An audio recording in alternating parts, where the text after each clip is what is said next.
LS मराठीच्या live bulletin मध्ये आपलं स्वागत। सुरुवातीला पाहूयात काही हेडलाईन्स।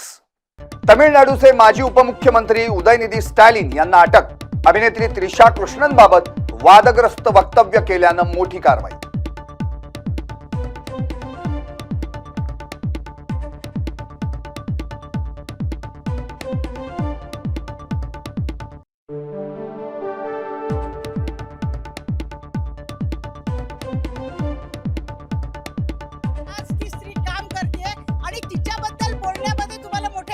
तिच्याबद्दल बोलण्या इतका तुमच्याकडे वेळ आहे, त्याच्यापेक्षा तुम्ही तुमचा पक्ष सांभाळा एवढं मला या ठिकाणी सांगायचं। यांना शोभत नाही, 60-75 वर्षाचा पक्ष म्हणतात आणि यांना शोभतं का? एका स्त्रीला जिला आज ती काम करतेय, स्वतःहून पुढे आलेली आहे पक्ष सांभाळण्यासाठी। महाराष्ट्रामध्ये एक मुख्यमंत्री एका उपमुख्यमंत्र्यांच्या बरोबर जबाबदारीने काम करतात, दररोज फील्ड वरती आहे, एक दिवस सोडलेला नाहीये आणि तुम्ही काहीतरी फालतू कारण घेऊन काहीतरी बोलत असता आणि ते पण स्त्रीबद्दल।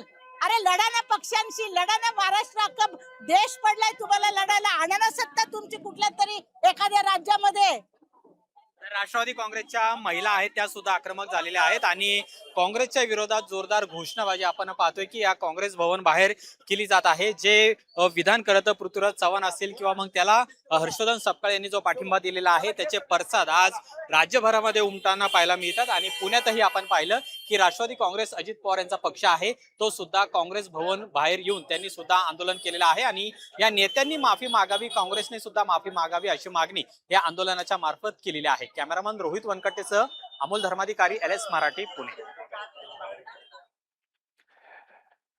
आता आपण प्रतिनिधी अमोल धर्माधिकारी यांनी या संदर्भामध्ये जी काही माहिती दिली ती ऐकलीत। आता जाऊयात पुढच्या बातमीकडे। काँग्रेसकडून सुनेत्रा पवार यांच्याबाबत करण्यात आलेल्या कथित आक्षेपार्ह वक्तव्याचा अजित पवार यांच्या राष्ट्रवादीनं निषेध केला।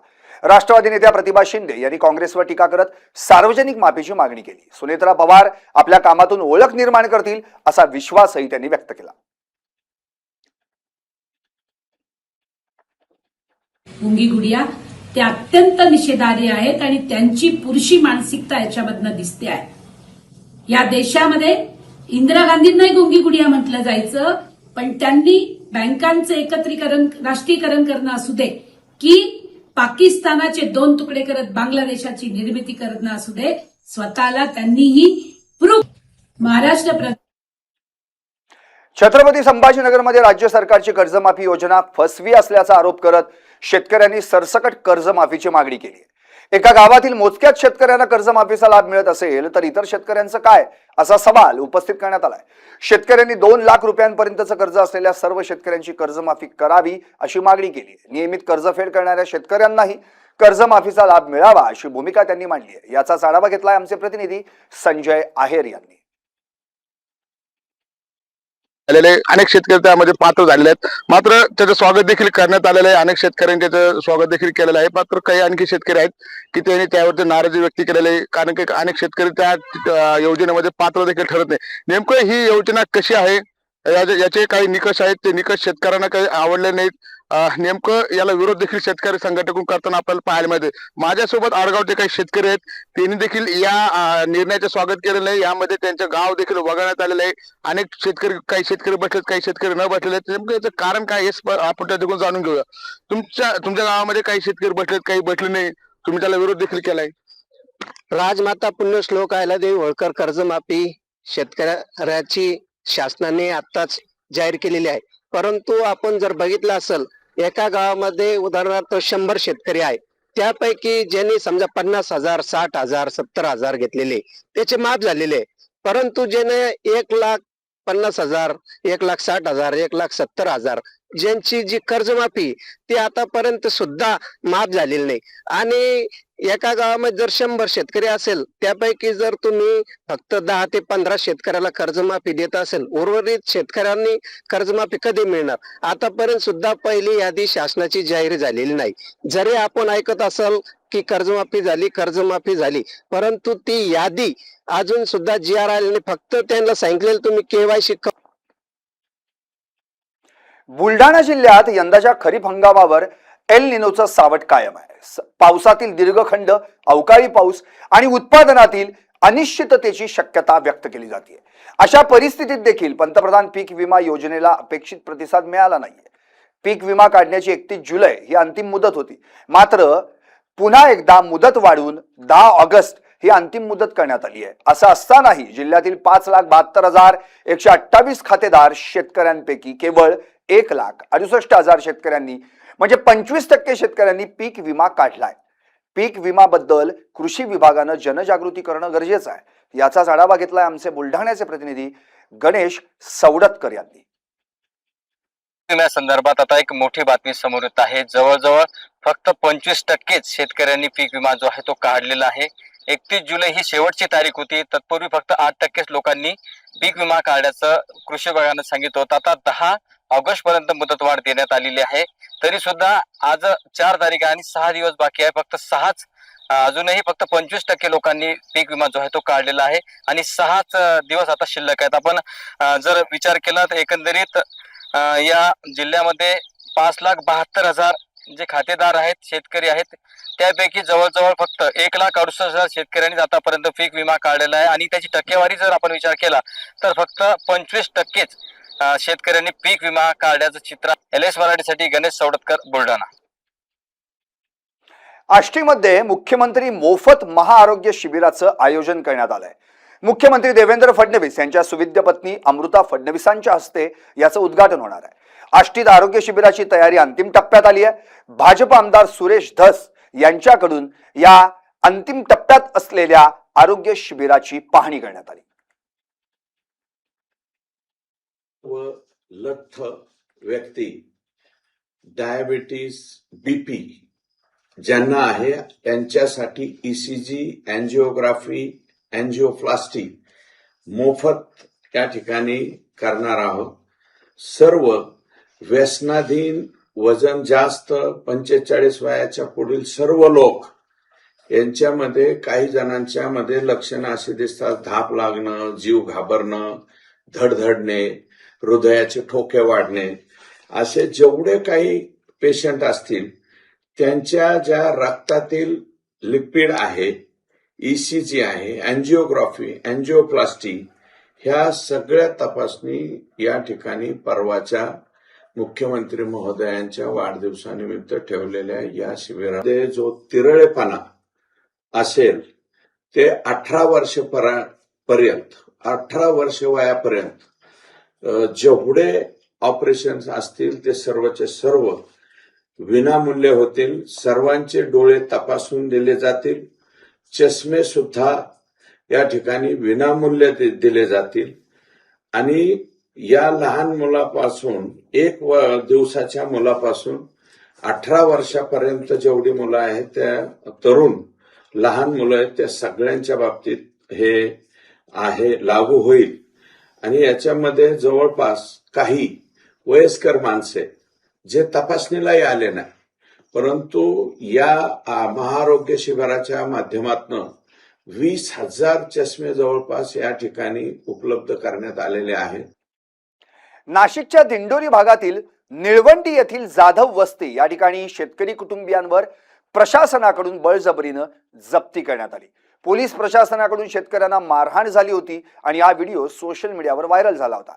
त्यानंतरच या सर्व संदर्भातील घटना समोर आली आणि यामध्ये बँकेच्या कर्मचाऱ्यांचा सहभाग असल्याचं शेतकरी कुटुंबियांकडून सांगण्यात आलं. आणि यानंतरच आता शेतकरी कुटुंबियांनी याबाबत LS मराठीवर सविस्तर खुलासा केला आहे. शेतकरी कुटुंबियांसोबत चर्चा केली आहे आमचे प्रतिनिधी वैभव घुगे यांनी. जमीन जी आहे ती बँकेने कोर्टामार्फत लिलाव केला आणि ही गोष्ट शेतकऱ्यांना देखील माहीत नसून त्या लिलावाची जप्ती करण्यासाठी ते त्या ठिकाणी आले होते. आणि दिंडोरीतील ही घटना असून ते शेतकरी स्वतः आपल्या सोबत आहेत. त्यांच्याकडून आपण जाणून घेणार आहोत का कशा प्रकारची घटना घडली आहे, काय नेमकं झालं होतं, धक्काबुक्की तुम्हाला करण्यात आली होती. संपूर्ण प्रकरण आपण एकंदरीत सर्व उघडकीस आणून द्यावं. संपूर्ण प्रकरणाची सुरुवात म्हणजे मला माहिती झालं तेव्हा, म्हणजे मागच्या वर्षी ऑगस्टमध्ये हा प्रकार सर्व काही मला समजला का काय झालेलं आहे काय नाही. सुरुवातीला माझ्या वडिलांनी कर्ज घेतलेलं होतं, 7,67,000चं कर्ज घेतलेलं होतं. 2009 साली कर्ज घेतलं होतं, ते 2012 नंतर ते थकीत होतं. आणि न्यायालयाकडून काय आदेश येतात हे बघणं महत्त्वाचं असणार आहे. वैभव घुगे, LS मराठी, नाशिक. हेडलाईन्स झाल्या, सविस्तर बातम्या झाल्या. आता जाता जाता पाहूयात काही वेगवान घडामोडी. परभणी हिंगोली विधान परिषदेचे आमदार शहीद खान यांनी भरवला जनता दरबार. जनता दरबारात नागरिकांच्या अडीअडचणी सोडवण्याचा खान यांचा प्रयत्न. राष्ट्रवादी कार्यकर्त्यांचे काँग्रेस कार्यालयात आंदोलन. सुनेत्रा पवार यांना गुंगी गुडिया म्हटल्यानं कार्यकर्ते आक्रमक. भिवंडीत खड्ड्यामुळे गॅस सिलेंडर वाहतूक करणारा टेम्पो उलटला. सिलेंडर रस्त्यावर पडले. सुदैवानं जीवितहानी टळली. नाशिकच्या चांदवडमध्ये एमआय टँक बंधारा 80% भरला. 5 गावांचा पिण्याचा पाण्याचा प्रश्न मिटला. नागरिक आणि शेतकऱ्यांमध्ये समाधानाचं वातावरण. वाशिममध्ये धामणीतील कोल्हापुरी बंधाऱ्यात पुराचा कचरा अडकल्यानं नागरिक त्रस्त. तातडीनं साफसफाई करण्याची नागरिकांची मागणी. हिंगोली जिल्हा परिषदेच्या आवारात पालकांनी भरवली विद्यार्थ्यांची शाळा. शिक्षकाच्या मागणीसाठी पालकांचं आंदोलन. पुणे जिल्ह्याच्या खेड तालुक्यातील आळंदी पोलिसांची मोठी कारवाई. 150 कोटी रुपयांची ऑनलाईन फसवणूक करणाऱ्या टोळीवर विरोधात कारवाई. राज्यभर परिचारकांचे 2 तास काम बंद आंदोलन. प्रलंबित मागण्यांसाठी सरकार विरोधात तीव्र निदर्शन. मालेगाव शहरात खड्ड्यांमुळे नागरिक हैराण. खड्ड्यांच्या विरोधात उभाटा. काँग्रेस आणि मालेगाव संघर्ष विधायक समिती आक्रमक. नांदेडमध्ये विविध मागण्यांसाठी वैद्यकीय संघटना आक्रमक. सरकारच्या निर्णयाविरोधात IMAचं आंदोलन. सरकारच्या निर्णयामुळे रुग्णांच्या सुरक्षिततेशी तडजोड होण्याची भीती व्यक्त.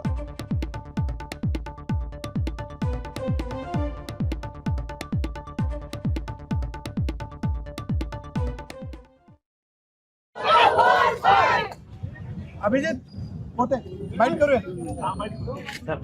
या काँग्रेस पक्षाचं करायचं काय? या काँग्रेसवाल्यांचं करायचं काय? मी जातो. अरे नारी के सन्मान में आंधी नहीं, गुंगी नहीं. 30 सेकंद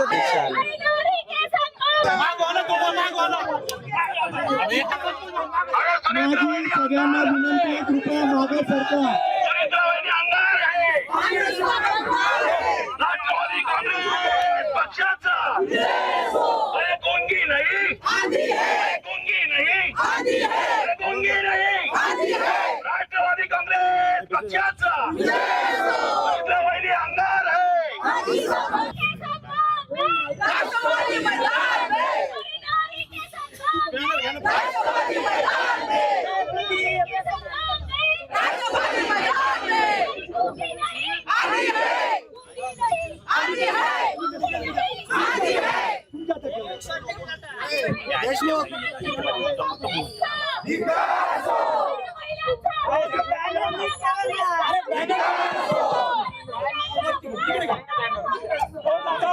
तिकडे काँग्रेसने एक व्हिडिओ पोस्ट केला. सुनेत्रा पवारांना गुंगी गुडिया म्हटलं आणि मग त्यावर रणकंदन माजलं. वाद सुरू झाला आणि थेट मुंबईमध्ये काँग्रेसच्या कार्यालयात घुसून राष्ट्रवादीनं राडा केला.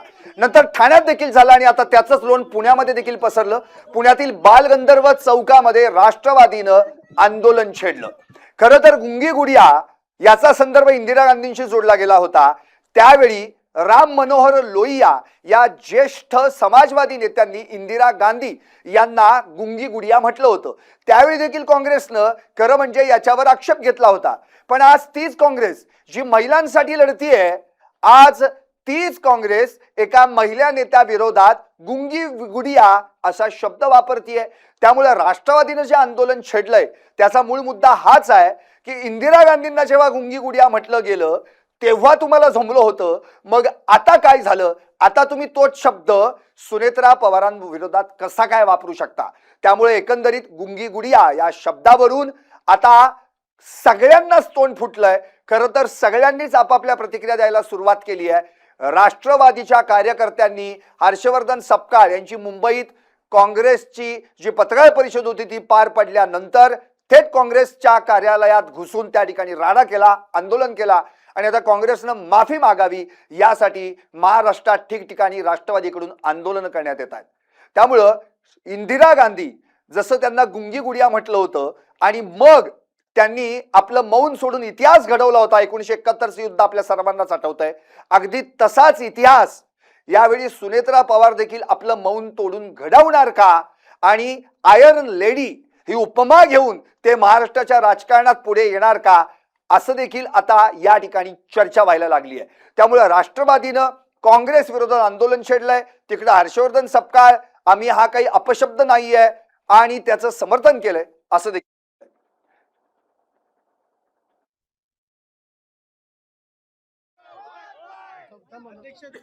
आंदोलन केलेलं आहे काँग्रेसने जे टीका केलेली आहे त्यावरती आता तुम्ही घोषणा पण दिलेली आहे. काय तुम्हा सर्वांना माहिती असेल की काँग्रेस बहुतेक त्यांची संस्कृती विसरलेली आहे.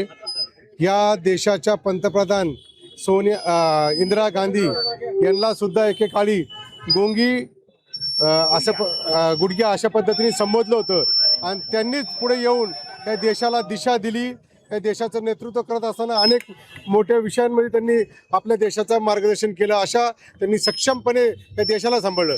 त्याच पद्धतीने तुम्ही सर्वांनी पाहिले की आज सुनेत्रा वहिनी गेल्या 6 महिन्याच्या कालावधीमध्ये एक महिला म्हणून त्यांनी कुटुंबाशी संघर्ष असू द्या किंवा आपल्या पक्षाचा आणि देशामध्ये त्यांना जे संघटनेबद्दल काम करायचं त्याच्यामध्ये सक्षमपणे त्या आज त्यांचं कर्तृत्व दाखवत आहेत.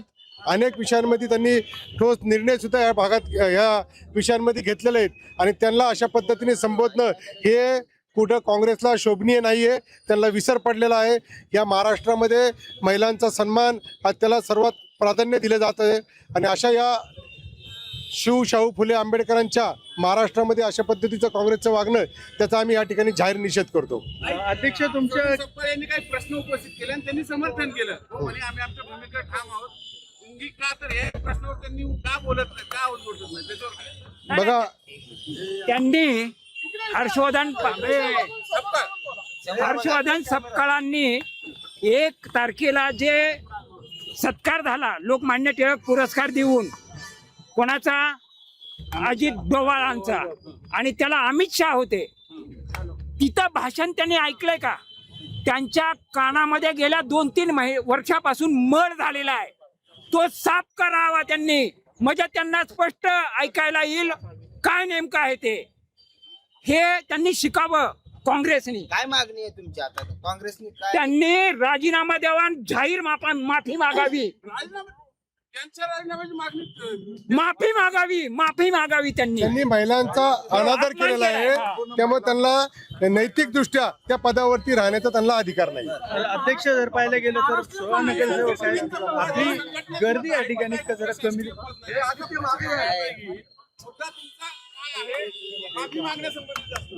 नाही माफी मागायची संबंध म्हणजे तुम्हाला माहिती आहे काँग्रेस आणि राष्ट्रवादी हे पहिल्या दिवसापासून शाहू फुले आंबेडकरांच्या विचारधारावर करते. महिलाचा सन्मान हा या दोन्ही पक्षांमध्ये मोठ्या प्रमाणावरती केला जातो आणि अशा पक्षाची जी विचारधारा आहे त्याच्याशी कुठेतरी फरकत घेताना दिसतात आणि जर महिलांचा अपमान त्यांनी केला असेल तर नैतिकदृष्ट्या त्यांना तो राजीनामा द्यायला हवा.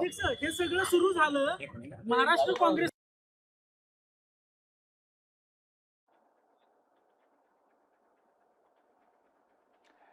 एकंदरीत हे होतं आजचं लाईव्ह बुलेटिन. अशाच विशेष घडामोडींसाठी पाहत रहा LS मराठी.